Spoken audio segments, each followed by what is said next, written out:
Bom, a gente vai Como? começar a continuação, né, da McClary. A gente comentou bastante sobre a introdução, né, das questões políticas e metodológicas e, enfim, né. E um pouco da Carmen, eu fiquei de falar da questão literária, mas infelizmente não tive tempo de estudar o texto, nem a ópera, então acho que a gente vai fazer depois um apêndice, né, sobre a questão literária. Acho que fica até mais organizado, porque é uma outra discussão, né, falar o quanto é válida a análise da Carmen, quanto é relevante a escolha da Carmen em si para falar desse assunto, né? Aí a gente pode fazer depois um apêndice, chamar alguém para falar também dessa questão literária e tal. Então vai ficar para um outro, e a gente hoje vai terminar o texto dela, pelo menos essa parte musical, com a análise do Tchaikovsky. E eu acho que é isso, né? Não sei se vocês também querem fazer alguma pontuação na Carmen antes da gente começar o Tchaikovsky, mas fiquem à vontade. Tem uma breve questão também sobre o Adorno, né, que o Tomás queria abordar. A gente já tinha comentado, né, aquela citação da McClary do Adorno, que tem uma série de problemas, né? E, mas é isso, então. Hoje é a continuação da McClary. Quem quer começar? Felipe? Tomás? Eu começo, que eu acho que o meu não vai ter muita consequência para a discussão. Mas eu fui rever o trecho do Nattier sobre essa análise da McClary, né? Ai, meu Deus, combate entre Cronos e Orfeu, capítulo 3 lá. Eu acho que o Nattier concorda muito com algumas das críticas que a gente fez. O que me surpreendeu é que, lendo agora, tendo visto a análise da McClary, é que eu acho que ele não pega os erros mais evidentes, assim, né? O que ele... E é muito breve também o trecho que ele comenta especificamente sobre a Carmen, mas ele começa falando que ela primeiro associa o deslizamento cromático com o feminino durante a peça. E ele fala que isso, maravilha, isso está baseado numa análise de nível neutro, assim, cuidadosa, mas não está, né? O que o Tomás mostrou no último encontro é que não é bem assim, não é tão evidente falar que isso foi estabelecido de maneira cuidadosa durante a ópera toda, né? Eu fico me perguntando quanto o Nattier analisou a peça, né? Ou o quanto, por mais que eu concorde com a crítica metodológica, eu não sei o quanto ela é baseada numa crítica dessa análise e não de uma crítica do mais geral do pós-modernismo, né? Então, e também tem uma citação que ele faz uma omissão ali muito, assim, muito enviesante, né? Fica parecendo realmente que a McClary tira uma conclusão lá do fato da obra mostrar uma paranoia cultural da época, fica parecendo que ela tirou isso do nada. E ele, por uma parte muito importante do texto, se você lê a análise, esse não é um dos problemas do texto, né? Realmente, ela não tira isso do nada, você pode até questionar que isso não está baseado suficientemente no nível neutro, mas acho que foi legal o Nattier ter... foi por causa dele que a gente foi ler a McClary, né? Mas eu achei que eu ia encontrar uma crítica mais robusta do que eu de fato encontrei. Acho uma pena, uma pena. Ele realmente dá a impressão de que ele leu melhor o texto do que parece agora que a gente leu. Mas é só isso. E aí não sei se o Tomás quer comentar do Adorno agora. Ou mais alguma coisa da Carmen.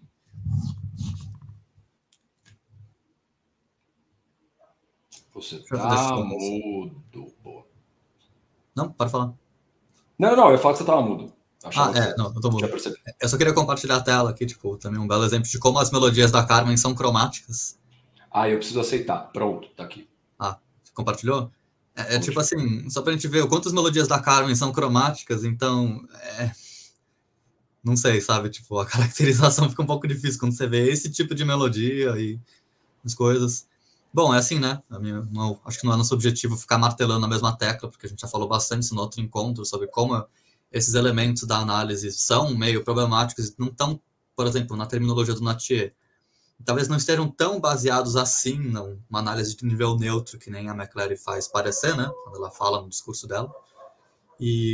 Mas, por exemplo, uma outra camada de análise, que, né, eu estava falando, eu não sou especialista em ópera, né, acho que nenhum de nós somos, né, mas uma coisa que, por exemplo, que eu acho que é muito relevante para esse tipo de discussão, principalmente de ópera, é a discussão sobre interpretação, sobre como essa melodia é interpretada pelos músicos, né, pelos intérpretes, obviamente, né, pelos instrumentistas, porque tem uma gama de variabilidade na questão da encenação, etc., que vai, tipo, mudar muito o caráter e dizer sobre um pouco do que é a recepção, e eu acho que eu vou insistir bastante na minha fala sobre esse aspecto do que é a recepção dessas ideias e desses papéis, né.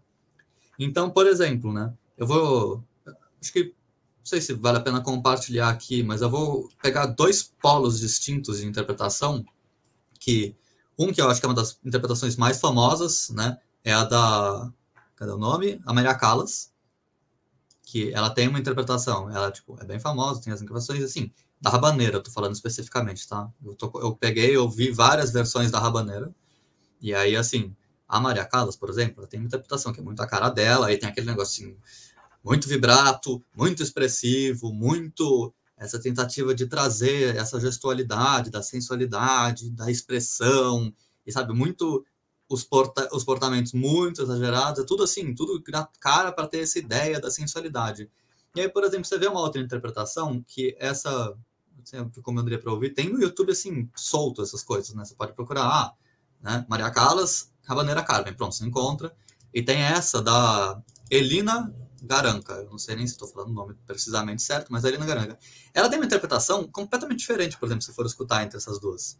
A interpretação dela é uma versão muito sóbria da melodia. Ela pega essa melodia, que é uma melodia, né, habaneira, que é o cromatismo, que é a sensualidade, e ela canta e interpreta sentada, num tom muito mais neutro, muito menos assim, tipo, eu sou a personagem sensual, olha que esta é a minha melodia de apresentação, eu vou demonstrar a sexualidade. Não, ela canta, por exemplo, num ponto de vista que, de uma análise musical, se você está fazendo sua análise musical daquela interpretação, você nunca vai falar que a Carmen é um personagem hipererotizado e que não é não consegue ser um personagem masculino, não tem a força do ego, não tem urgência lírica, e por isso tem que recorrer à hipererotização. Não, a interpretação da Elina Garanca, ela canta sentada, muito centrada, e falando sobre essas coisas do amor, não do ponto de vista de uma pessoa que está ali no lugar da pessoa sexualizada, mas de uma pessoa que tem controle sobre a questão do amor, que também é uma das facetas da Carmen, né? Enquanto personagem, que ela tem o controle do amor. E nisso, ela tem um papel de agente, que é algo que a própria McClary, por exemplo, nega a Carmen. Ela, na interpretação da McClary, a Carmen, ela, assim, ela é erotizada e está na questão da erotização e da sexualidade, mas nunca como agente. Ela é vítima da erotização que, em última instância, é operada pelo agente masculino, que é o Dom José. E nessa interpretação, por exemplo, da Elina Garanca, me parece que, tipo, é muito difícil você ler nesse sentido, porque ela está cantando com uma plenitude, sem exagero musical, ela não está querendo mostrar que ela é sexualizada, etc. É uma interpretação muito diferente do que é o papel Carmen, até. E é um papel muito mais forte femininamente, até no sentido feminista. Tipo assim, ela é uma personagem centrada que está no poder daquela ação.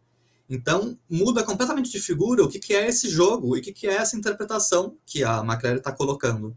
Porque muito do que a McClary está colocando, que por não se pautar no nível neutro e em umas questões de análise musical, poderiam transbordar para níveis de interpretação musical, interpretação do que é o papel, interpretação literária.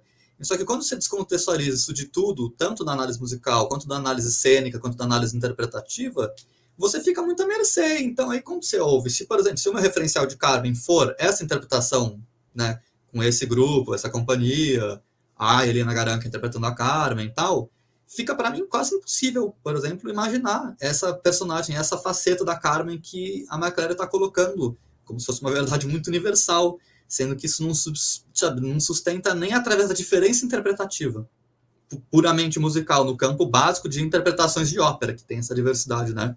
Que é incrível, como distinto, muito mais às vezes do que, por exemplo, uma sinfonia, né? A sinfonia tem muito mais estável as interpretações em relação às montagens de ópera, tanto que a gente chama de montagem, né? Então, enfim, quem tiver interesse, assim, comparem essas versões, pode jogar no YouTube e ouvir várias interpretações, elas já trazem uma gama de complexidade para essa discussão que fica difícil entrar na narrativa da McClary. Para mim, isso tipo, já problematizou muito por si só. Aí... E, bom, algum mais ponto que vocês querem comentar sobre a Carmen? Só para adicionar, eu acho que isso ficaria mais exacerbado ainda se a gente fosse ouvir montagens diferentes da ópera, né? Você ia ter mudança de texto, você ia ter trecho do texto que ia estar cortado, né? Então, de fato, é uma coisa que a gente não olhou muito, mas pode ser muito determinante.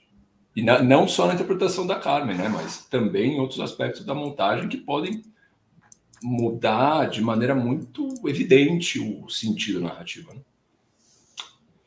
Eu acho que toda a arte performática, ela se dá no ato da performance, né? Você não tem a Carmen na partitura, né? E aí você precisa estabilizar qual Carmen você está falando, né? Quando você vai fazer uma análise harmônica, é um pouco mais fácil, porque você tem um fato objetivo ali, né? É claro, você não está levando em consideração se o cara vai dar a intenção de cadência na hora que ele vai performar uma cadência, mas você tem um caminho cadencial, canônico. E vários outros fatos, que podem ou não ser subvertidos pela performance. Mas dá para você fazer uma análise formal um pouco mais objetiva. Agora, quando você tem um texto, no caso de uma ópera, que é, em essência, performático, você tem que apontar qual Carmen você está falando, porque é o problema que o Tomás colocou. Quando você vai cantar, você pode pegar todo esse texto e cantar ele ironicamente o tempo inteiro, com entonação de ironia. Então você estaria subvertendo tudo que está sendo dito ali, né? E no caso também, como tem uma referência literária, né? Eu até queria ler o texto literário para ver o quanto a ópera está resgatando do texto, quanto está subvertendo, se é a mesma coisa e só está adaptado, como foi feito, né, o trabalho do texto da ópera em relação ao texto literário, porque se você não levar em consideração também essa questão, a relação da ópera com o texto literário, dado que é uma referência objetiva, né, também fica manca a análise da questão do conteúdo do que está sendo cantado, né. Isso não só para ópera, se a gente for pegar canção popular, né, ou o próprio jazz, você falar, vamos fazer uma análise aqui da Giant Steps do Coltrane, beleza, mas qual a interpretação? Porque é muito diferente, é outra Giant Steps, a do disco, e qualquer outra que foi tocada em qualquer outro contexto, né? É muito distinto. Isso é mais forte, né, nesses casos, mas é uma questão também para qualquer música de sala, né, qualquer música de concerto. Se a gente pegar também, por exemplo, a Sagração da Primavera, ela foi ser bem performada, que eu saiba, depois da morte do Stravinsky, né? Você não tinha uma concepção muito bem estabilizada de todos os conceitos que ele estava trabalhando ali na peça, né? Muita gente, a maioria das pessoas não conseguiam tocar ainda aquilo que ele estava propondo, não tinha quem regesse da forma como se esperaria, né? O Boulez que vai fazer uma grande regência da obra, vai preparar ela da forma como se espera, né? Posso não estar sendo preciso nessa questão do Stravinsky, eu não sei o quanto disso é factual, mas se não for esse o exemplo preciso, isso acontece historicamente, assim, tem um monte de exemplo, né? E aí como que você vai tratar disso? Então você vai analisar qual peça do Stravinsky, a que foi tocada e foi vaiada e jogaram fruta nele lá no primeiro, ou você vai analisar a com a regência do Boulez? E tudo isso torna a análise um pouco mais frouxa, né? Quando você não tem a estabilidade do que você está analisando, né? E, de fato, a gente não ter atentado para essa questão da performance foi até um lapso, né? Porque realmente é algo muito discrepante, né?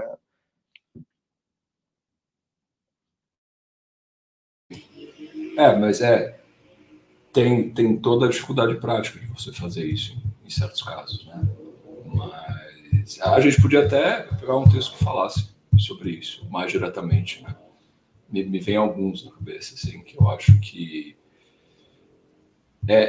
é uma área muito deficiente ainda da musicologia, e eu acho que tem pouca gente que discorda disso, né?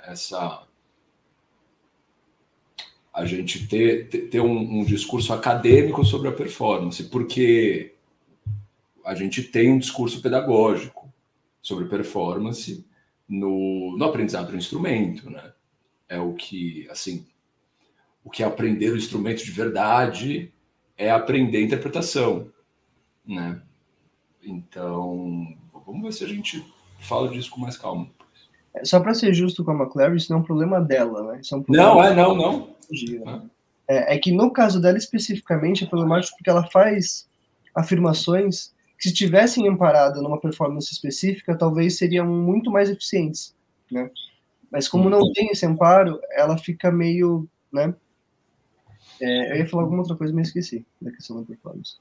É que no caso dela é quase uma contradição performativa, não é exatamente o caso dessa, porque essa palavra é muito boa, mas é porque ela está pretendendo ultrapassar as barreiras rígidas da análise musical, e, né, eu acho que assim, até o Nattier tem mais contextualização nisso no texto dele, mas mesmo assim, algumas análises desses galera mais formalista não vai levar em conta a performance como um dado de análise tão relevante quando você vai falar de uma obra. Não, analisa a partitura e a partitura se basta, né? E a McClary é curioso isso, né? Porque ela está tão criticando as barreiras, as limitações da análise musical e propondo a nova musicologia, encabeçando esse movimento e laudando como o livro dela é tipo um marco disso, e parece que ela deixa a desejar tanto, sabe, nessas coisas que ela promete, que são tão boas a proposta, né? Que nem quando ela vai falar, até aproveitando esse momento e andando um pouco no texto, né? Um pouco mais à frente, quando ela vai comentar... Desculpa, deixa eu localizar exatamente. Ali no segundo, quando ela vai para o 2, né? Capítulo 2, que já terminou a Carmen e tal. Ela vai comentar sobre música absoluta. Tal. Aí ela vai, tipo, página 68, né? Seguindo no 2. Ela vai falar sobre, tipo, antes de ir para a sinfonia, né? O que é meio que a proposta de análise dela. E aí, eu vou ler em inglês e depois a gente tenta uma tradução, né? First, I'm not undertaking a Freudian search for unintentional fallacies. Rather, I will be relying on the common semiotic codes of European classical music, the gestures that stereotypically signify masculine or feminine, etc., that underlie most 19th century instrumental movements. E aí esse é o ponto importante do que está baseando a interpretação toda dela, né? Ou seja, pegando aqui para português, que ela não está fazendo a busca mítica freudiana pelos falos, que tudo que vê procura e encontra um falo. Ela fala que ela não está fazendo isso, né? Que ela vai se basear em códigos comuns, códigos semióticos comuns da música clássica europeia, gestos que significam masculino e femininos, que são baseados comumente na música europeia, certo? Clássica. Que são comuns na música instrumental, em movimentos instrumentais do século XIX. E aí, na frase seguinte, ela fala: esses códigos eram prontamente reconhecidos durante o século XVII e XVIII e só se tornaram superados com a obsessão sobre a autenticidade e expressão subjetiva durante o período romântico do século XIX. Ou seja, e aí melhora, né? Mas o fato de que esses códigos atualmente são negados tanto pelos compositores quanto pelos músicos profissionais não mostra que deixaram de ser operativos. De fato, qualquer criança de 5 anos de idade tem experiência suficiente assistindo cartoons, desenho animado em manhãs de sábado e domingo, conseguem verificar a maior parte dos signos que eu vou falar. E aí eu fico com a pergunta assim de... Ela está falando realmente da recepção que esses signos tinham no século XIX, que ela já fala que não é mais. É do século XVII e XVIII, onde teoricamente isso é operativo, e ela tem aquela nota de rodapé 31, que aponta para um texto que tem também, tipo, um estudo rigoroso, né? Cadê essa? A nota 31 é o que mesmo? A 31 é do discussão desses códigos no século XVII, ela fala no capítulo 2 dela e tal. Então, assim, tá bom. Tá mais operante ou menos operante, mas aí é século XIX, então ela já fala que não tá operante. Aí, de repente, eu fico perguntando, será que a referencial dela, na verdade, não é justamente a criança de 5 anos? E aí ela tá só falando sobre a recepção americana dela, porque ela é uma mulher de classe alta americana, sabe? Tipo, na universidade falando sobre essas coisas, entendeu? Então, essa é uma recepção, assim, é tão forte, tão operativo, esses códigos, tal, né? Fica meio nessa questão, assim, o que é essa recepção que ela tanto fala, sabe? Como esses signos são recebidos? Ela meio que está se propondo, tipo, eu vou deslocar a análise da pura imanência do material musical, que é um discurso transcendentalista, clássico, masculinista, tal, e vou levar para esse campo de discussão semiótico. E ela não aprofunda em nada. Ela vai e assume a imediaticidade, o senso comum da criança de 5 anos, como se fosse uma lei formal da obra, e, tipo, quer postular verdades científicas universalizantes sobre masculino e feminino em movimento de sinfonia. Aí, isso que eu acho que é aí que, tipo, proposta incrível, execução péssima, sabe? Pô, legal, tem que fazer esses deslocamentos, tem que incorporar outras dimensões, mas qual é o rigor, né? Enfim, comentem o que vocês acham disso também, né? É nesse ponto que eu acho que o Nattier é muito útil. Não fica claro, em nenhum momento, se ela está tratando de qual nível ela está tratando, né? Se é do nível poético, se é do nível estético, se é do nível neutro. E aí você pode fazer uma leitura muito generosa, do tipo, ela está tratando do nível que dá certo, ou você pode simplesmente entender que isso está confuso e que beleza, e que talvez não funcione nenhum deles, né? Ela falar que essa criança de 5 anos é um baita do exagero, mas beleza, vamos considerar que é uma hipérbole aí. Só que, ainda assim, eu acho mais ainda na análise de Shostakovich. Você pega o segundo tema lá, em determinado momento ela fala que é um tema sluttish. Eu não entendo de que forma. Não entendo mesmo. Não entendo. Eu nem entendo direito como que ele é feminino em oposição ao primeiro tema masculino, sendo que tem aquela introdução, não sei se é o melhor termo, né? Mas para os metais ali na primeira parte da peça, aí ela coloca meio como essa primeira parte sendo uma opressão patriarcal sobre o masculino e o feminino. Tá muito longe de ser autoevidente, como ela diz, né? É claro que não é para uma criança de 5 anos, mas assim, eu não sei para quem seria. E fica difícil você fazer essa crítica, porque ela não deixa claro qual nível ela está tratando. Quem que é essa pessoa que está percebendo isso? Se é o compositor, se é o público, e se for o público, qual público? Ou se somos nós, musicólogos, né? Parece que tem uma implicação social para o público em geral, mas, ao mesmo tempo, parece que ela exige uma sofisticação que uma parte muito pequena dos musicólogos, inclusive, tem, né? Tem um conhecimento muito específico de tópicas do século XVI, XVII. Nenhum musicólogo é obrigado a saber isso.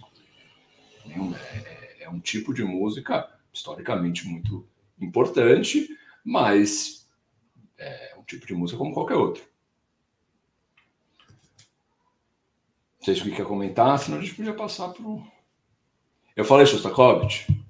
Uhum. Se eu for Shostakovich... Toda vez que eu falo Shostakovich, ouçam Tchaikovsky. Leia esse Tchaikovsky, não tem muito o que comentar. Acho que essa é só mais um problema, né? A gente se alongou bastante no primeiro capítulo, no outro.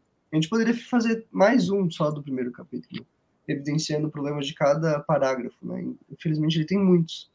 E não tem muito o que dizer. Tem uma passagem depois lá no Tchaikovsky que...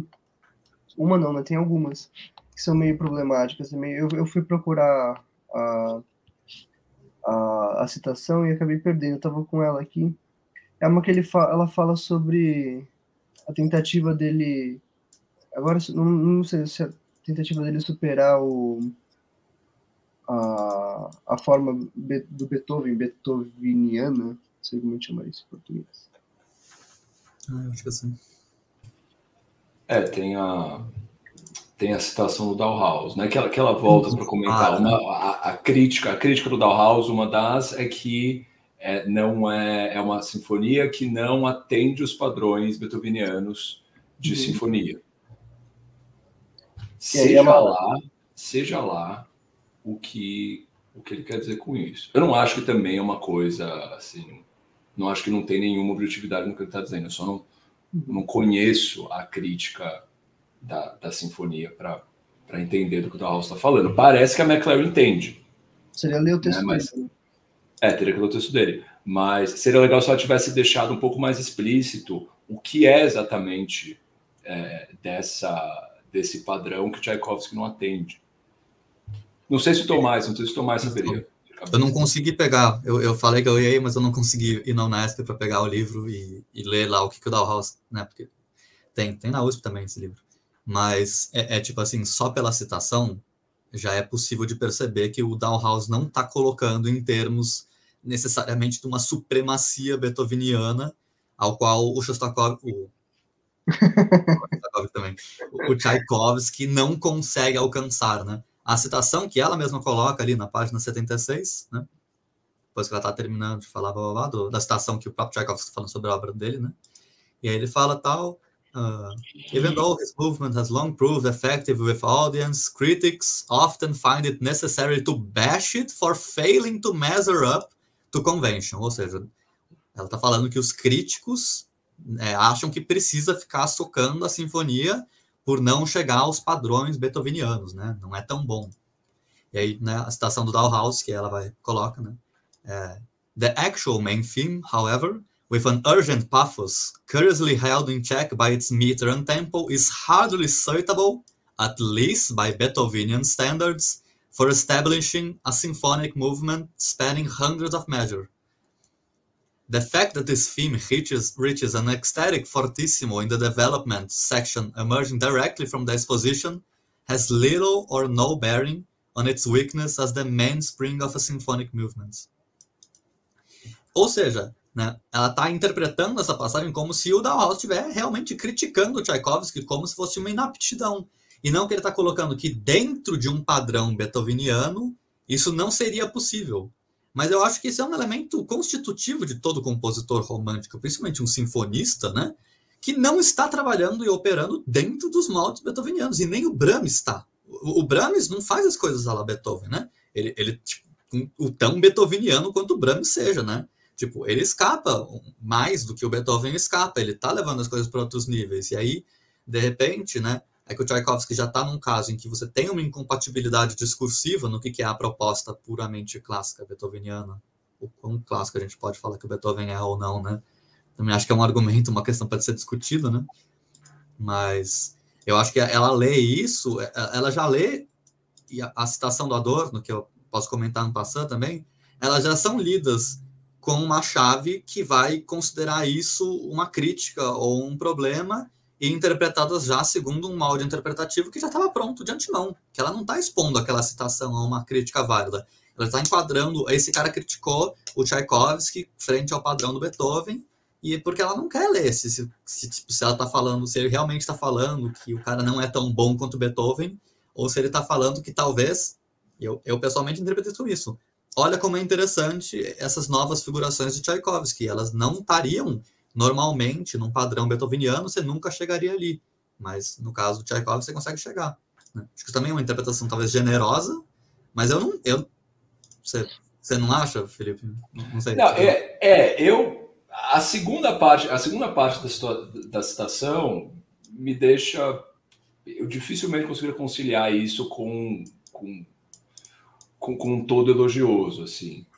Ele fala, né? To put it bluntly, the grand style fundamental to the genre has been split up into monumentality that remains a decorative facade, unsupported by the internal form of the movement, and an internal form that is lyrical in character and can be dramatized only by applying a thick layer of pathos. Então, parece realmente que, quando ele fala, né, que o estilo grandioso é fundamental para o gênero, me parece que ele está dizendo que o Tchaikovsky falhou mesmo em fazer uma sinfonia, né? Mas teria que ler o texto dele. Mas eu acho difícil, mas que seja algo do tipo, olha que interessante. Não, tudo bem. Tá, eu tô projetando uma camada interpretativa a mais, provavelmente, aqui. É porque eu acho que assim, é constitutivo, né, do romantismo pagar em unidade formal por mais camadas de significação musical, assim, né? É tipo, justamente o interesse. É tipo, é ótimo que ele não tá só fazendo Beethoven, senão a gente só teria Beethoven na história da música, nunca teria acontecido nada diferente na história da música, né? Mas de fato no Bauhaus tô pesando E eu acho que nessa época também é legal a gente levar em consideração que não tá claro o que é forma clássica. Assim, o tanto de progresso que teve nos últimos 20, 30 anos em relação a isso, dá para a gente imaginar o quanto que estavam tentando entender ainda. O que seria beethoveniano, de fato, né? O que seria clássico, de fato. Né? O trabalho do Capri, do Epokowski, de um monte de gente agora, realmente muda muito o que... Eu acho que deixa mais preciso, né, o que é ser clássico. Então, também acho que não dá para levar tanto a sério, assim, porque não dá para saber do que ele está falando. Ainda mais sem ter lido o texto, né? Então, sei lá, acho que para a gente falar mais disso, teria que ir lá ler o texto. Teria que ter lido. Que nem o Lyric Urgency, né? Que nem o Lyric Urgency. Mas também o da Rosa seria nem o primeiro nem o último a criticar o Tchaikovsky, até como compositor. Não. Né? Não. E também não sei também o quanto não são válidas essas críticas, né? Aí é outra questão, ela tá falando da questão narrativa, né, em muitos termos. Mas o que chama bastante atenção é que ela usou esse argumento para introduzir a questão da sexualidade do Tchaikovsky. Se reparar, tipo, no discurso, né, isso aqui vem bem para introduzir a questão da sexualidade do Tchaikovsky, né? Ela faz um breve comentário sobre como o Bauhaus assumiu que a Carmen era incapaz da urgência lírica, né, do José, da mesma forma como ele não assume o Tchaikovsky como incapaz de chegar aos padrões beethovenianos, né, em relação ao aspecto formal das convenções, né? Então, só para pegar uma frase que faz bem esse link, aqui, ó, na 77. Como um homossexual num mundo de heterossexualidade patriarcalmente assim, enforced, o seu comportamento foi sempre julgado contra os modelos culturais dos homens de verdade. Essa é a ponte. Qual que é o argumento dela? Da mesma forma como Tchaikovsky está sendo julgado por não fazer parte do modelo beethoveniano, ele também, por ser gay, não fazia parte do julgamento que levava em conta o homem de verdade. E eu não acho que isso pode estar subjacente.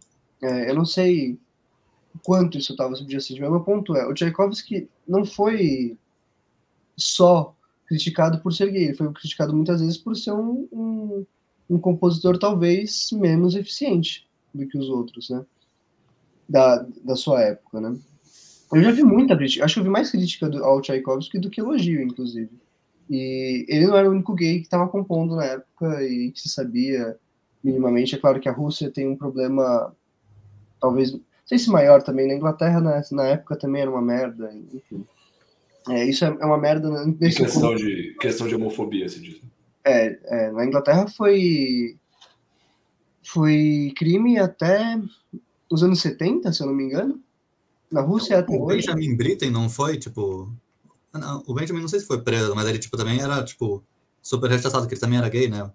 O Britten. Sim, uma série de caras, né? 1 milhão de casos disso. Mas o meu ponto é que, primeiro, né, tem algumas questões argumentativas aqui para mim, né? Ela se utilizar nas falas do Tchaikovsky, que para mim são problemáticas, porque você usar o discurso do autor da obra sobre a obra para fundamentar o seu argumento me parece algo problemático, né? Se a gente for pensar que a obra ela vai muito além da intenção do autor, né? E aí depois depois de usar muito o que o Tchaikovsky fala sobre a obra, ela usa o Bauhaus criticando ele para fazer uma oposição à não aceitação da sexualidade dele na sociedade de então. Fica uma coisa meio... né? O que você está querendo dizer? E aí depois ela se estende um pouco nessa questão da sexualidade e... Enfim, me chamou um pouco a atenção porque o que eu achei que ela ia fazer? Achei que ela ia destrinchar essa crítica do Bauhaus. Né? Tipo, ó, O Bauhaus fala que ele não segue os padrões beethovenianos e tal, e por isso é uma peça de menor valor. Mas aqui a gente consegue perceber como a obra, apesar de ela constrói esse sentido, e não, ela só falou, ele é incapaz de fazer isso, né? O Bauhaus não percebe as relações da Carmen com José, blá blá, e depois é para a sexualidade dele, ou seja, ela não faz o contraponto da análise que ela está criticando no Bauhaus. Ela só assume como uma análise não relevante, contrapondo isso à não relevância de uma crítica à sexualidade dele na época. Me chamou a atenção do ponto de vista argumentativo, né? Eu não tive tempo de analisar a peça do Tchaikovsky, que eu também não conheço. Acho que já ouvi, mas não conheço, assim, para falar, putz, né? Porque esse é o terceiro, esse, né? O quarto é a conclusão. O terceiro me chamou muita atenção pelo projeto argumentativo dele, né? A forma como ela vai argumentando e fazendo a análise. Que é um pouco diferente do da Carmen. O da Carmen, ela se debruça um pouco mais na obra, em alguns aspectos. Ela fala um pouco mais da narrativa, ela fala das questões que a gente já criticou, harmônicas e melódicas. Não sei se harmônicas agora não sei bem. Acho tem a questão de terminar na tônica errada. Isso, é verdade, é isso mesmo. E aqui ela parece... Onde eu quero chegar? Só me pareceu mais evidente como ela escolheu os objetos errados para o objetivo que ela tinha.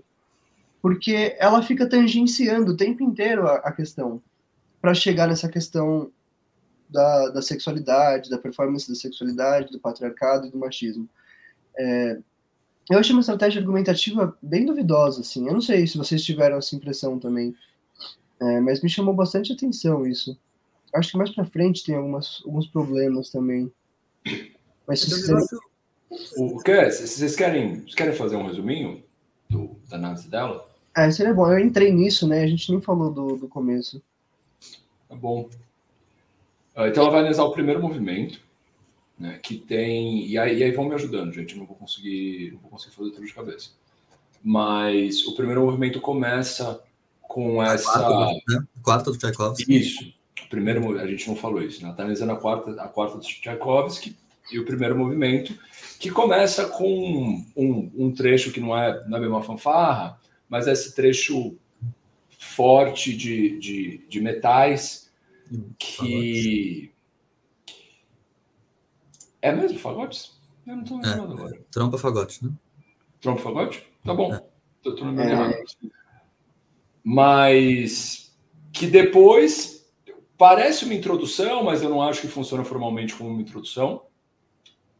E depois você vai ter esse tema principal, que ela vai dizer que é masculino, mas acho bem questionável que você pode dizer que é.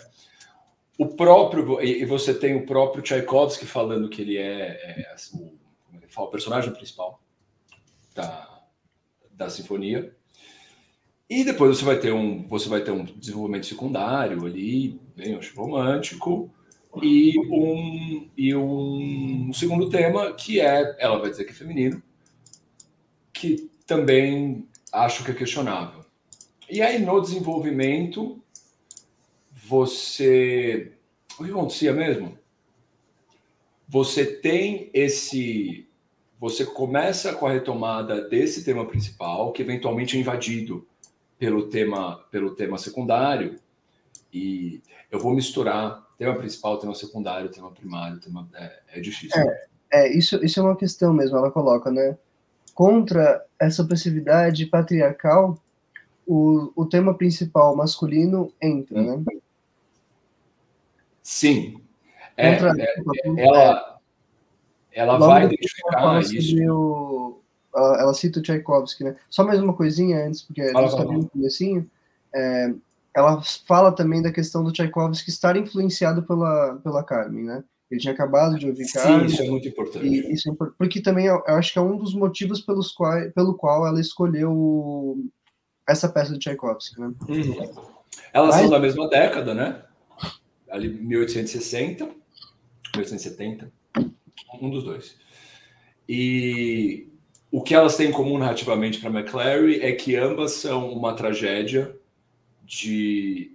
entre uma oposição, um casal masculino e feminino, que o agente disso é um patriarcado opressor, que está simbolizado aí por esse primeiro trecho, que ela não chama de primeiro tema, mas também não é bem uma introdução. Tem uma outra questão que me chamou também a atenção, que eu não saberia dizer, eu pergunto mesmo para vocês, não sei, não estou falando que é verdade ou falso, mas ela fala, que começa com uma introdução, que já foi colocada em questão pelo Fê, mas também que essa introdução tem conotações militares. Uhum. A gente precisaria pensar o quanto isso é verdade. Eu sei que também, historicamente, as fanfarras, elas se autonomizam, se independem de uma fixação rígida com a questão militar, né? Chega um momento que não é bem isso, né? Eu não sei qual momento, não sei se é o caso, não sei se na Rússia, sabe?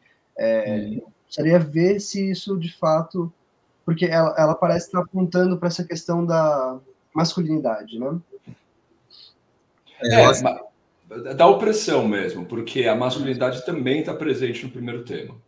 Isso. E é importante falar do militar, eu acho fundamental. Eu ouço, assim, de ouvido, eu entendo aquilo como uma tópica militar um pouco mais frouxa, né? Você não tem uma marcha marcada ali, mas eu ouço uma caixa clara junto com a trompa-fagote, por exemplo, me parece típico, né? Parada pá, pá, pá, por exemplo.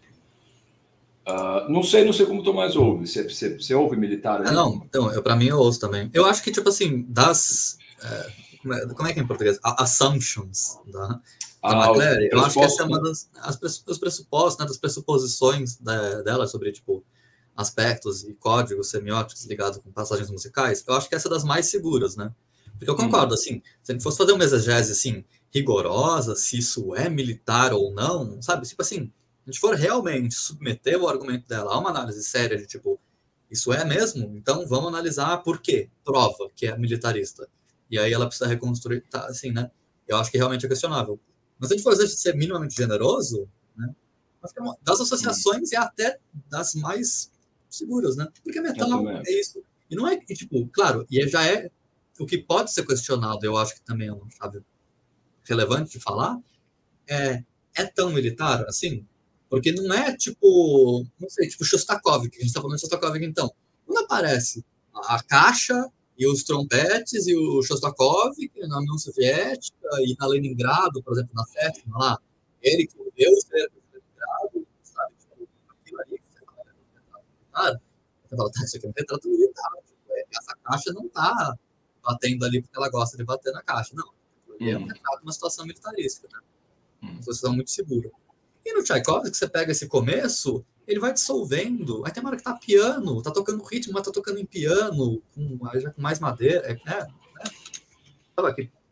Vou colocar. Um pouquinho mais pra frente, antes de entrar o primeiro tema, né? A gente pode ouvir esse trechinho.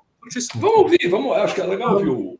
Eu perguntei essa questão para vocês, porque justamente me parece nesse contexto de, eu não sei se é um contexto histórico de independência das fanfarras da questão militar, da marcha dura, né? Ou se é mesmo talvez até um meta-comentário do Tchaikovsky, porque me soou bastante frouxo para você chamar de um aspecto militar sendo afirmado, entendeu? Porque uma coisa é ser militar, outra coisa é você estar afirmando o militarismo, né?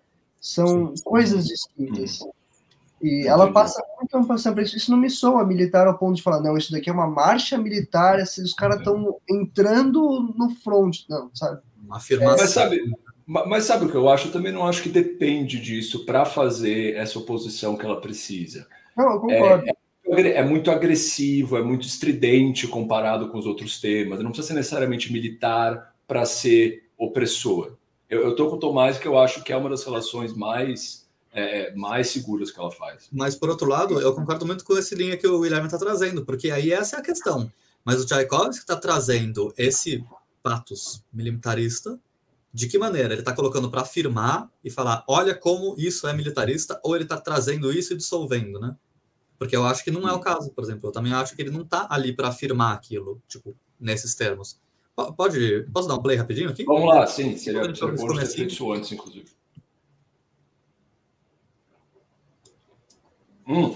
Desculpa, eu tenho que... Só, pessoal. Opa. Volta lá. Vai voltar? Sim.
É que vai entrar o primeiro tema, né? Mas, por exemplo, assim, só para depois até voltar no tema, mas, né, assim, porque aí fica aquela coisa da exegese freestyle, né? Entendeu? É tipo, tá, tem cara militarista no começo? Tem, mas fez um decrescendo para chegar no primeiro tema. Então, o que que é? É militarista e tá morrendo o militar? É militarista, o militar tá indo para longe? Isso é só, na verdade, tipo, né, um Doppler, tá ligado? Então, tem que baixar as frequências porque tá fazendo Doppler. Sabe? Aí fica aquela coisa, quando você quer fazer uma associação direta, semântica, de um conteúdo musical, desse jeito assim, tipo, eu vou fazer isso aqui, fica meio livre, né? Tipo, o que ele quer dizer com aquilo? Ou não, você pode trabalhar com oposições binárias, mas a oposição binária fica isso, né? Tudo que é, tipo, forte e rítmico é masculino. E aí o segundo tema é masculino como? Porque o segundo tema, o tema que vai entrar agora, comparativamente com esse começo, ele é masculino? Não, o primeiro tema tem que ser masculino. Como funciona a oposição binária aí, então? Porque ele fala que aí é o herói que entra contra o background patriarcal, mas aí o segundo tema tem que ser mais feminino que o primeiro, então aí a oposição binária começa a ficar, né? Cara, eu acho que é essas horas que começa a ficar muito difícil sustentar essas posições. Se você tá falando no abstrato, e quem quer comprar, compra, né? Mas parece sempre que ela tá jogando para cima essas coisas, aí se analisa, fica estranho, não compra, mas, tipo, fica sempre ali no pega-trouxa, né? De quem vai ouvir, vai, nossa, realmente, não sei. E uma coisa que torna isso mais importante é que não fica claro o que a McClary está querendo mostrar com a análise. Ela está querendo mostrar que essas peças foram compostas numa sociedade machista? Eu acho que não precisa mostrar isso, né? Ninguém discorda. Mas também... Nem eles, né? Mesmo, nem eles. Mas também, se fosse isso, não funciona como evidência, cara. Não tem como você... teria como você mostrar o contrário também, com uma análise tão frouxa. Assim, se fosse algo assumidamente performático, né? Deixa eu falar sobre machismo por meio dessas peças. Beleza. E eu acho que é um pouco o que ela está fazendo também. Só que como não fica claro, você tem que ficar tomando todos esses cuidados para não ser enganado, né? Para não achar que isso é um argumento a favor, porque não é. Não é. Porque poderia muito bem ser falado o contrário, se você devotasse o tempo necessário, né? É claro que pode ser que você pegue a peça e não consiga fazer isso. Só que também não dá para esperar que toda pessoa que está pegando a análise tenha que ter o mesmo trabalho que você teve para poder expressar uma opinião de que daria para fazer o contrário, né? Senão é só você ter trabalho suficiente para estar imune de qualquer crítica. Eu acho que o principal ponto é isso que você já falou desde o primeiro, né? É um texto que se constrói e com falácias, né? Se a gente entender que a falácia é justamente isso, tudo aquilo que você afirma sendo que você poderia usar o mesmo argumento para falar o contrário. É o texto inteiro, assim, né? Ele não é só frouxo. Acho que ele não falta só rigidez para demonstrar o que ela está querendo. Eu acho que, além de tudo, ele contém uma série de falácias. Porque quando a gente fala que ele é frouxo, a gente fala, putz, isso daqui, ele está no caminho correto, né? Se a gente for para essa análise, por isso, né, ele constrói uma... Mas ele está mal embasado, ele falta argumento, ele falta... Não é esse o ponto. É que é falacioso, muitas vezes. Isso que é o pior, né? O que me chamou a atenção, só para... Você quer comentar, Thomas? Que eu ia para um outro ponto, né? Não, manda bala. Eu ia falar das citações do próprio Tchaikovsky, né? Isso para mim já é complicado de partida, né? Mas a primeira lá, ela tá falando sobre o destino e a força do destino, né? A introdução é a semente de toda a sinfonia. Sem dúvida, é a ideia principal. Esse destino, ou seja, a força... Esse é o destino, né? Esse é o destino. Ou seja, isso é aquela força destinal, não sei como a gente falaria isso agora, que prevém, que tira a capacidade da felicidade de chegar no seu objetivo, enfim. É toda uma elucidação do Tchaikovsky sobre isso, ser a primeira ideia, desenvolvimento disso e tal. E beleza. O cara, o compositor da sinfonia, ele fala o que ele quiser sobre aquilo, pode ou não ser verdade, né? E aí ela faz um comentário, beleza, pode também ser ou não verdade, meu ponto é, em que momento isso está na obra? Tanto o comentário do Tchaikovsky quanto dela, fica uma coisa meio... Do ponto de vista argumentativo, o texto é muito esquisito, assim. Aí a gente chega naquela situação que a gente estava comentando, né? Contra a opressão patriarcal, o tema principal masculino entra em contraste com o tema heróico típico, né, do começo, que ela chamou de introdução. Essa apogiatura descendente, é isso, Laden? Agora fiquei em dúvida. Eu acho que eu perdi o trecho aqui. É o trecho logo debaixo da citação do Tchaikovsky sobre o... Aqui o último parágrafo. Ela fala... não, é o primeiro depois do exemplo 3b. Tem a citação do Tchaikovsky que ela fala contra, né, esse... Tá bom, achei. Aí depois ela vai falar, em contraste com a introdução mais heróica, né, essa apogiatura Laden... cheio de apogiatura. Que é Laden, enfim. Carregado. Carregado, isso. Boa. Carregado de apogiaturas, é a melhor tradução. Apogiaturas, insensitivo, vulnerável, indecisivo. É marcado... Deixa eu ler inteiro aqui. Ele é marcado por essa procura, essa ânsia metafísica por uma estabilidade rítmica e tonal. Tá. E, bom, enfim, eu não sei se vocês têm alguma coisa pontual para falar sobre essas coisas, mas me parece tudo muito... Tá, legal, uma amostra, né? Onde isso está acontecendo. Uhum. E aí, quando ele tenta fugir do Lá menor, quando essa tentativa, né, fútil de escapar do Lá menor não acontece, o nosso protagonista desiste. Eu não sei.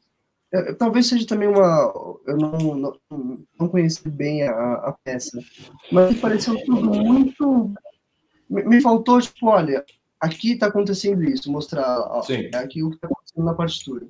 Isso daqui denota isso daqui por causa disso, disso e disso.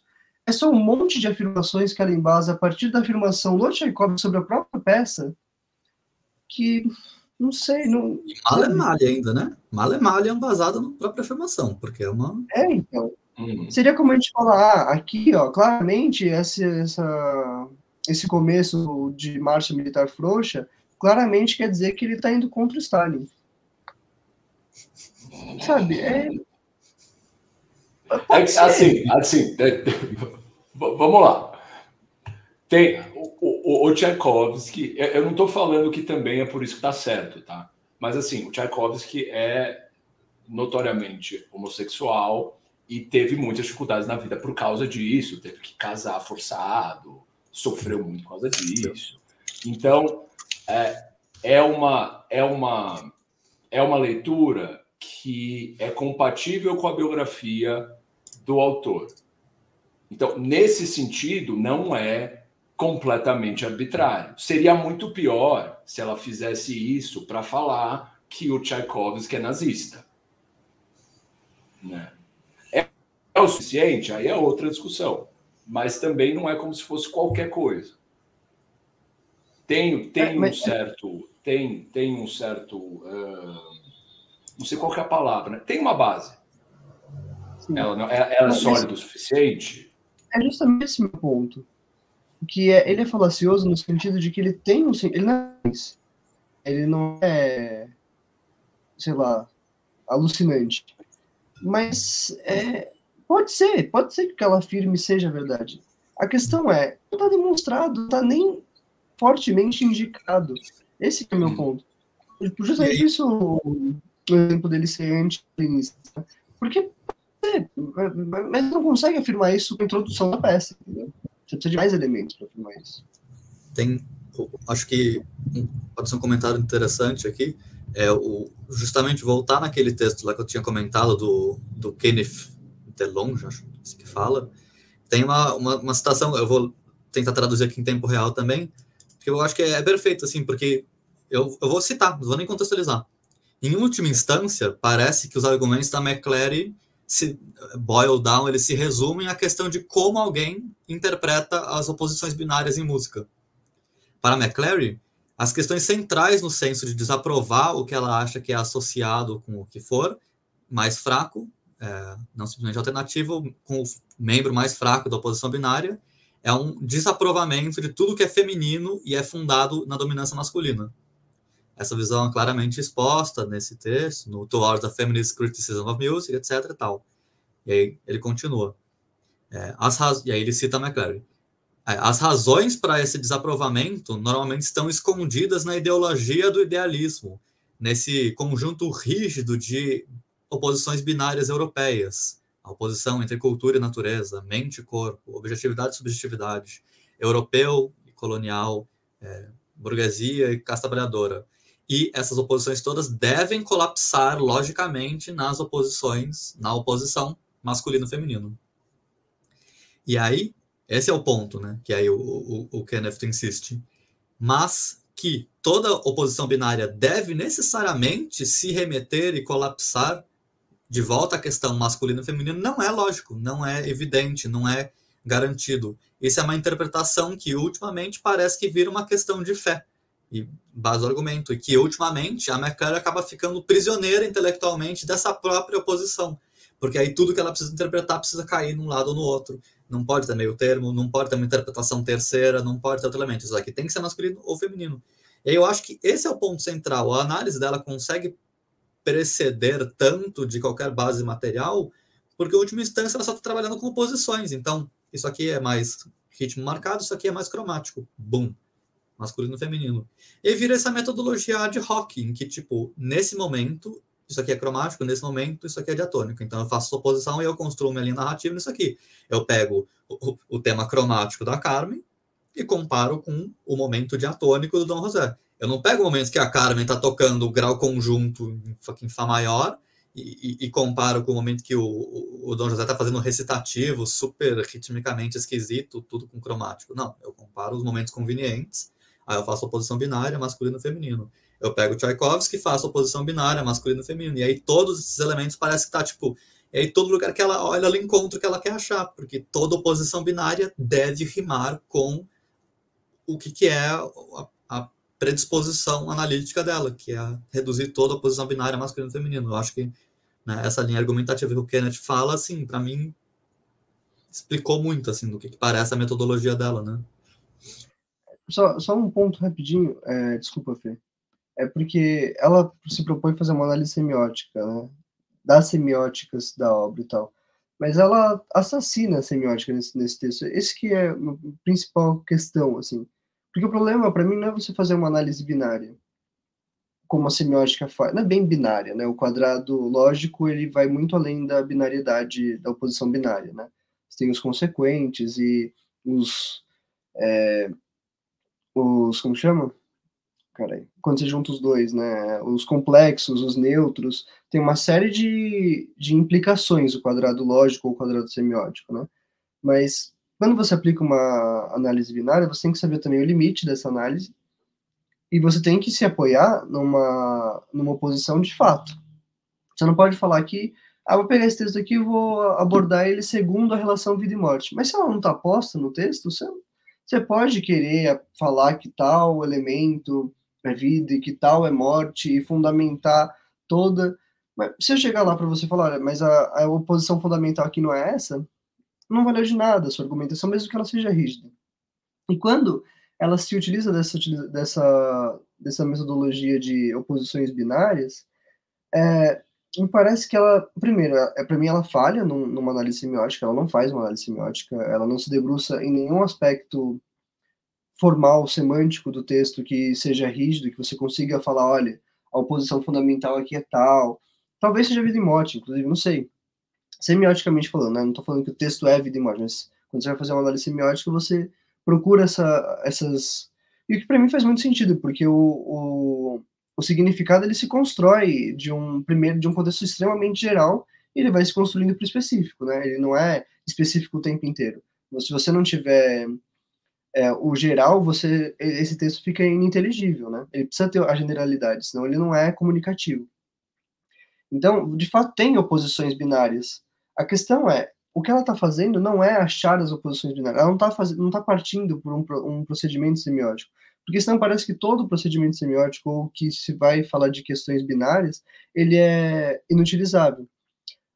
Mas, para mim, o principal problema, além disso, além dessas questões de análise do discurso, é que quando você vai tratar de uma obra de arte, se você for tratar semioticamente, pelo menos, você tem que entender que, antes de tudo, o objetivo daquela obra não é comunicar um conteúdo específico e unitário e verdadeiro e factual e só aquele conteúdo. A obra de arte vai tratar com uma variedade, intensificação do conteúdo o tempo inteiro. Então você talvez não ache uma binariedade, você acha infinitas binariedades e como elas se relacionam para construir um conteúdo que não é final. A obra de arte, ela não, se fosse para falar sobre machismo, você precisaria escrever um texto, não fazer uma ópera, não escrever um romance, né, que se entende estético, porque ele não serve a esse propósito. E, portanto, a análise tem que entender que um romance, que uma ópera, desde que seja, né, estético, que tem o seu valor estético, ele não contém uma verdade comunicativa última. Ele vai conter uma série de relações semânticas que vão estar nessa relação estética que não determina um fim, uma opinião final, né? E são tantos problemas que é difícil até apontar, assim, porque do ponto de vista da argumentação é muito complicado, né? Como ela constrói o masculino e feminino, né? Fala, Fê, fala. Não, eu ia falar também, isso encaixa com o que eu falei antes, né? Como você não sabe direito qual que é o objetivo dela, você tem que ficar tomando essas precauções para não ser enganado, né? Ela está desvendando uma mensagem última desse texto, essa mensagem última foi colocada aí pelo Tchaikovsky, ou ela foi colocada por ele conscientemente, inconscientemente, ou isso assim, isso é fruto de um processo que não pode se atribuir exatamente a ele. Se a gente soubesse de quais dessas coisas ela está falando, eu acho que daria para ser muito mais generoso com a análise dela, né? Se ficasse claro que ela não está querendo descobrir uma mensagem escondida no texto, por exemplo. Né? E eu concordo também, eu acho que parte da crítica do Natier é de que ela não está aplicando um método que é semiótico, por mais que ela fale que ela está fazendo uma semiótica social da música, acho que ela fala isso em determinado momento do texto. Né? Só até assim, meio, talvez até um pouco fora de contexto, mas eu acho que uma das coisas, assim, ela dá um pouco de tiro no pé mesmo, tipo, né, nesse enquadramento a priori de tudo que ela quer colocar, tipo assim, tudo que ela vai analisar, ela já enquadra a priori nessas... Eu não vou exatamente criticar a questão da oposição binária, né? Acho que o Guilherme colocou muito bem de como eles têm muitos outros sentidos possíveis, né, sobre a discussão sobre a oposição binária, e tipo, se a oposição tem que ser triádica ou binária, ou se não tem que ter número, tem que ser generalizado, tal, assim, né? Isso são outras questões metodológicas ulteriores que não falo nem nesse sentido, né? Mas especificamente nesse fato de que nessa linha interpretativa da McClary, parece que ela está sempre colocando os objetos que ela vai se debruçar num aparato que já está de antemão resolvido, em que você já tem uma construção disso e outro, né? Eu queria comentar brevemente assim a citação que ela faz do Adorno sobre como ela está colocada de um jeito assim terrível. Eu não tenho como colocar isso de uma outra maneira, porque eu vou só comentar brevemente, né? Acho que é bom a gente ir encaminhando para o fim, né? Mas só para colocar assim, para não passar em branco, porque eu acho que isso é muito sintomático na análise dela, porque ela vai e cita uma passagem do Adorno, num texto chamado Moda Intemporal, sobre o jazz, que é um daqueles textos, está no Prismas, né, na coleção Prismas do Adorno, então daqueles textos que o Adorno está criticando duramente a música popular, e especificamente o jazz.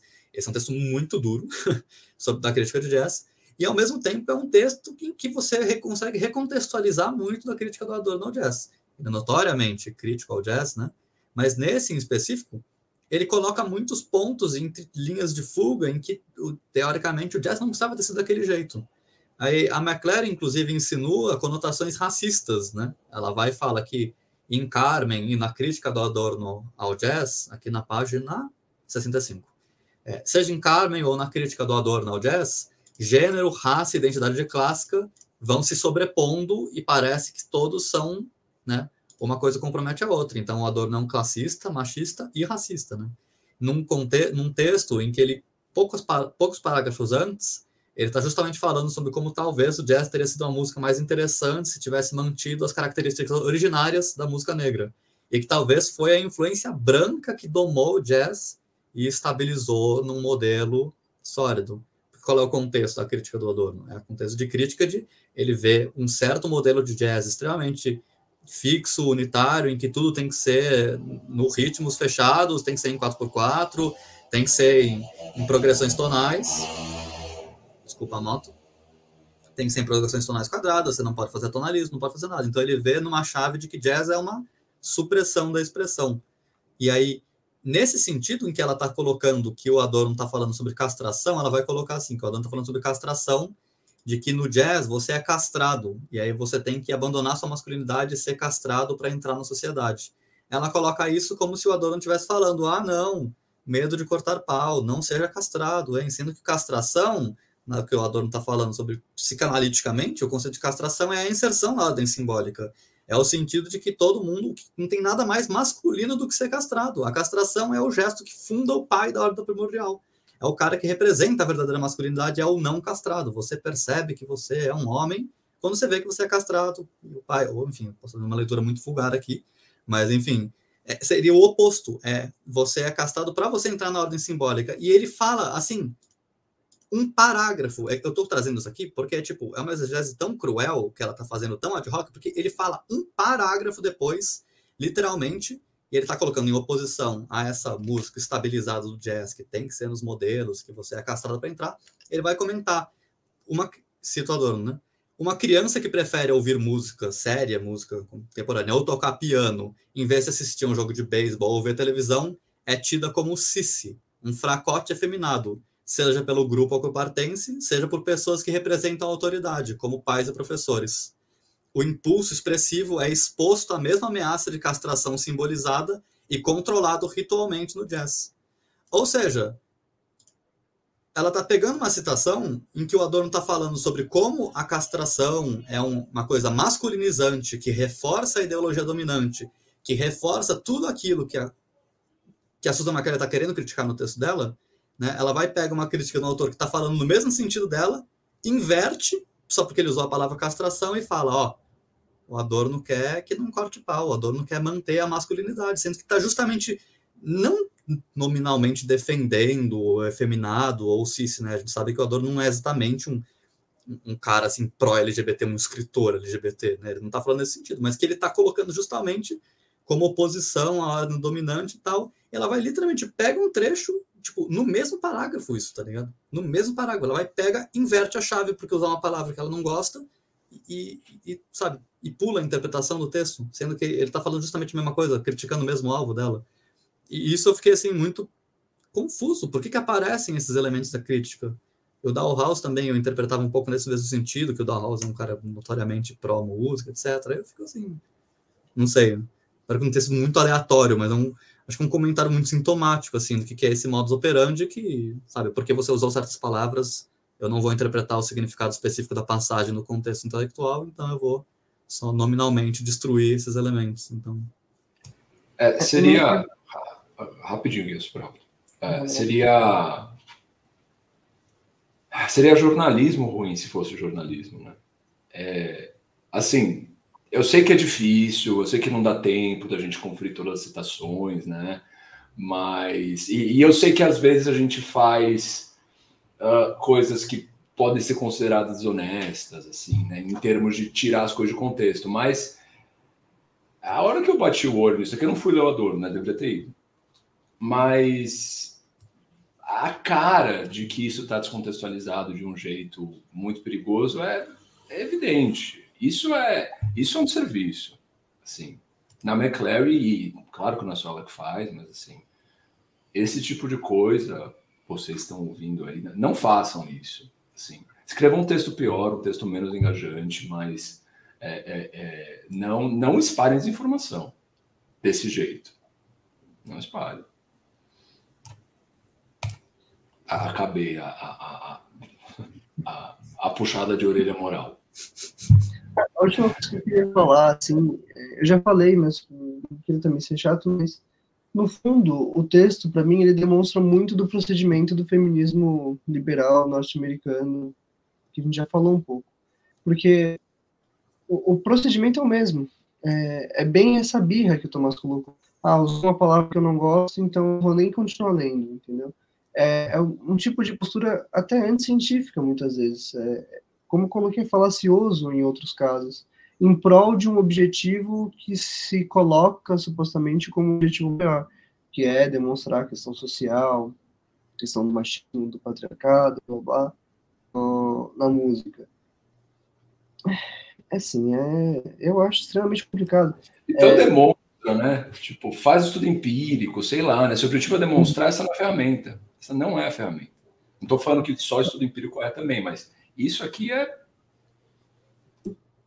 Isso não é científico, né? Esse é o ponto. Não, e não seria um problema, não sei. Mas desde que ela se propõe sendo, né? Ela opõe uma noção freudiana, uma noção que vai colocar semiótica social. Ela está propondo um texto científico. A introdução diz isso, né? E o texto diz isso. O que o Natchez falou do Barthes, não fui no Barthes, o Natchez pode não ser o caso, né? Mas se o Natchez estiver certo, é o que ele fala que o Barthes fez em um texto de 1960. Ele faz uma exegese livre, como ele estava fazendo antes, só que o problema é que ela supostamente está baseada numa ferramenta científica, que é a semiologia. É o problema também de muita coisa da teoria dos conjuntos, péssimo nome, inclusive, da musicologia, né? Fica parecendo que eles estão fazendo matemática, mas, pelo amor de Deus. Então, né? Eles estão fazendo uma exegese e às vezes estão tão livre quanto a McClary está fazendo aqui, ou mais. O problema e assim, se você não está ciente disso, é culpa sua, é uma ingenuidade sua. O problema é que o seu leitor está lendo aquilo de uma forma, está levando mais a sério, porque você dá essa patina de cientificidade. Sim. A gente comentou muitos problemas do texto do Flow, né? E lá a gente até passou um pouquinho de pano para o Flow, porque tinha uma questão importante, né? Era aquele texto para livre docência dele, era uma coisa... A gente sabe que o Flow se lambe o tempo inteiro, independente de ser livre, né? Mas aquele texto especificamente, ele tinha um pouquinho de liberdade para fazer isso, né? E mesmo assim, a gente chegou à conclusão que ele fazia um serviço, porque as livres associações e citações que não tinham nada a ver, que me lembraram muito a ópera dele, né, como a gente comentou lá, elas trazem um desserviço. Né? O flow, muitas vezes, ele traz esse desserviço também. E não é diferente na McLaren, né? Eu não sei, a gente talvez até poderia pensar quem que tá sendo pior. Eu acho que o problema principal da McLaren é isso, é que tem essa noção de ser um artigo científico. O Flow, ele declara, estou fazendo um texto sobre e tinha que apresentar, né, o que eu fiz na minha carreira, então, ao invés disso, eu resolvi fazer, né? É diferente, é um texto que se propõe um pouco mais livre, né, um pouco menos científico, né? Mas todos os problemas que o Flow tinha lá, aqui também tem. Num texto que se propõe científico, e tem outros também, né? Tem outros. Eu acho que, pelo menos na questão da análise musical, o Flow, muitas vezes, se a gente não concorda, se a gente tem discordâncias, se a gente tem críticas, de qualquer forma, a análise musical do Flow pelo menos as que eu conheço, tá? Não vou falar todas, mas as que eu conheço, elas são rígidas, elas são embasadas, elas têm fundamento, né? É sempre interessante ler o que ele tem a dizer sobre uma peça, né? Eu daria até, assim, né? Não é uma colher de chá, mas assim, eu faria também esse contraponto no caso da McLaren, né? Porque assim, que nem o Flo tá ali trabalhando com uma proposta específica, tal, a McLaren também tá trabalhando uma proposta que a gente unanimamente concorda que é correto, objetivo. Eu acho que vários dos pontos em que ela está mirando de crítica, até metodológica, são muito necessários.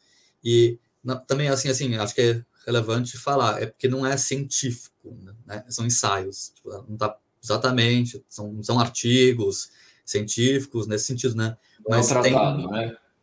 Sim. Por mais seja o livro mais importante dela, não da área e extremamente citado em trabalhos científicos, né? Tem repercussões científicas muito maiores, né?